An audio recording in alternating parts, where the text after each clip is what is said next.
Juda ko'pchilik farzandini qo'rqoq qilib qo'yapti. U onasini qornidan tug'ilganda qo'rqoq bo'lib tug'ilmagan edi. U hayoti davomida qo'rqoq bo'lishiga nimadir sabab bo'lib qoldi-da. Qo'rqoq odamlarda munosabat qilish faoliyati sust bo'ladi. Ya'ni muomala, munosabat qilish xususiyati rivojlanmay qoladi.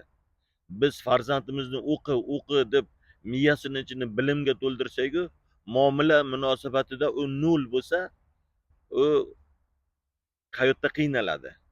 Agar farzandimizni uncha bilimi ko'p bo'lmasa ham, muomala munosabatini zo'r bilsa, uni doim imkoniyatlar eshigi unga ochiq bo'lib, uni omadlar kutadi.